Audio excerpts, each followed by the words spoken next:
2차 투옥되어지면서 사도 바울은 자기가 하나님의 부르실 것을 직감하게 되어지는데 자기의 영으로 나았다고 고백했던 그 디모데를 보고픈 마음에 유언을 전달하는 심정을 가지고 쓴 책이 바로 디모데 후서라는 겁니다.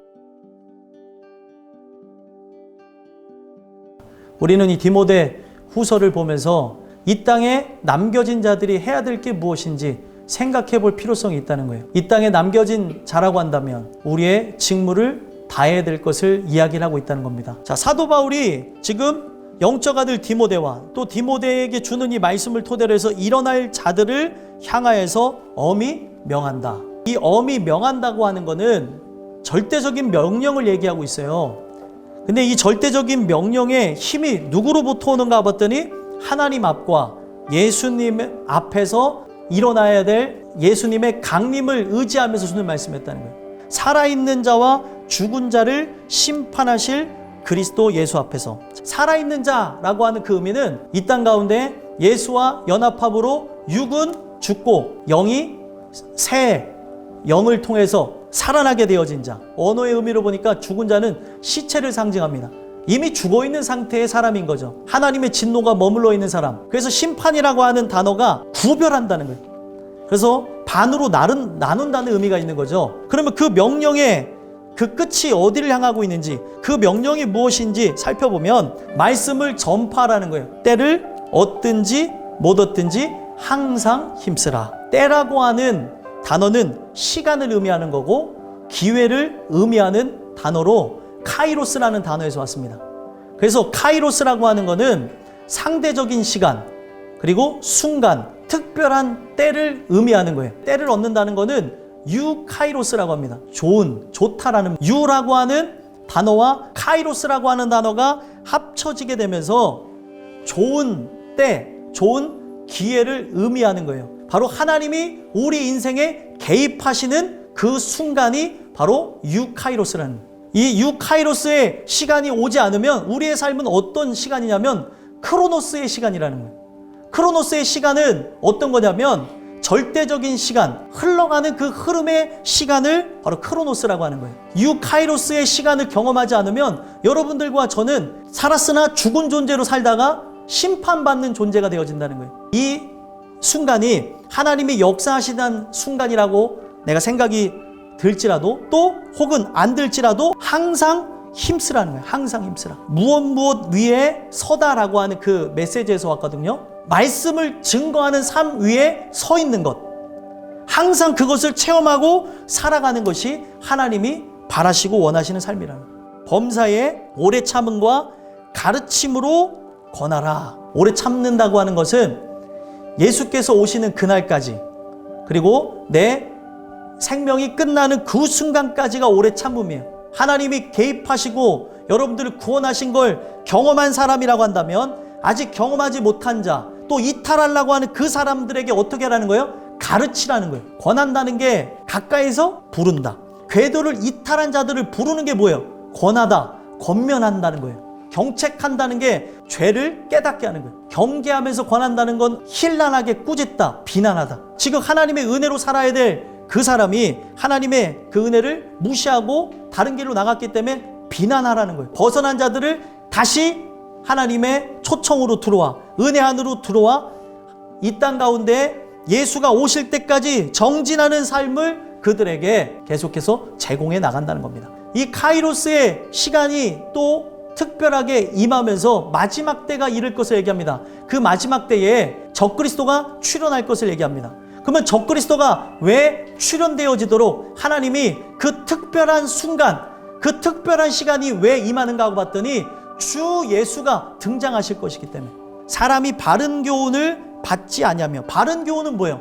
성경을 통해서 죄인이라고 하는 걸 알려주시는 것, 우리가 그리스도가 필요하다는 이 교훈을 받지 아니하며 다른 스승을 두려는 사람들이 있다는 거예요.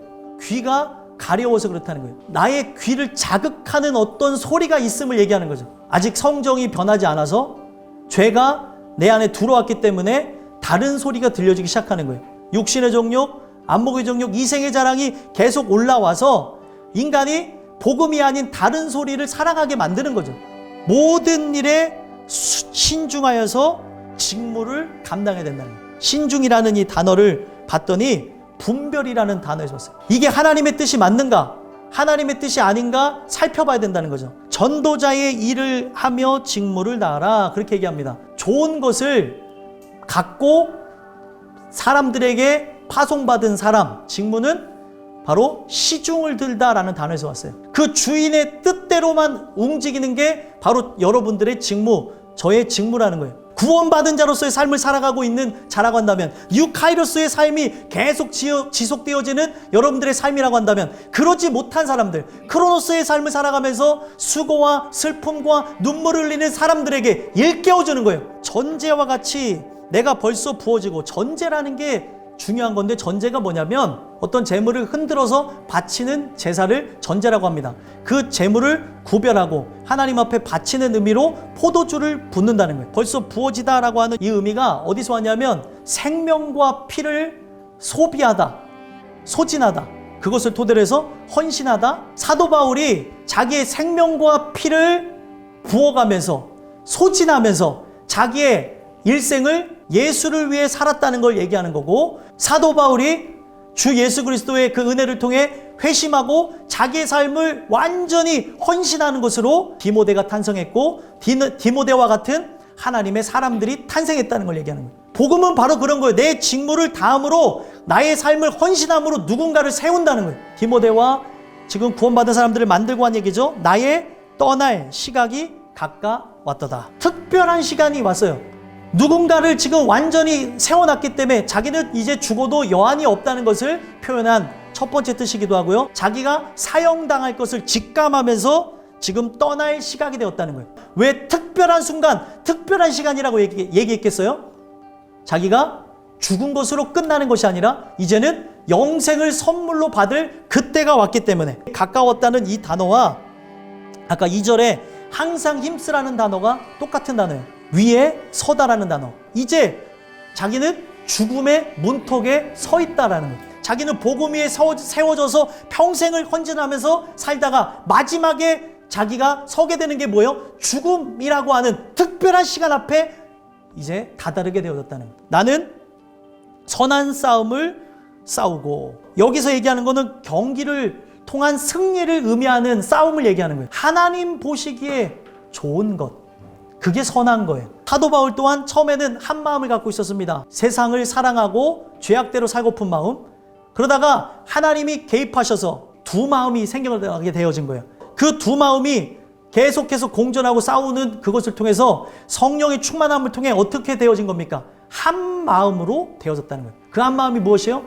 하나님 뜻대로 살고픈 마음. 나의 달려갈 길을 마치고 믿음을 지켰다는 거예요. 그러면 믿음을 지킨다고 하는 거는 말씀을 가까이 하는 걸로 시작해서 또 말씀으로 맞추는 그 삶으로 나가고 있다는 거예요. 그래서 믿음을 지킨 것에 대한 결과는 의의 면류관을 받는 것. 바울의 인생 속에 하나님의 의가 나타났죠. 하나님의 의라고 불리는 그리스도가 나타나면서 그분이 갖고 계셨던 신실함에서 우리를 신실함으로 바꾸셨다는 거예요. 이 땅에서 하나님의 의인 예수 그리스도를 의지하고 의를 붙잡고 살았기 때문에, 바로 의의 종, 바로 예수 그리스도의 종으로 살았기 때문에 그가 직무를 다 감당하고 살았다고 하는 것에 대한 결과로서 의의 면류관을 줬다는 거예요. 내게만 아니라 주의 나타나심을 사모하는 모든 자에게도니라. 주의 나타나심을 사모하는 자, 주의 나타나심을 기다리는 자들이 누구겠어요? 신부.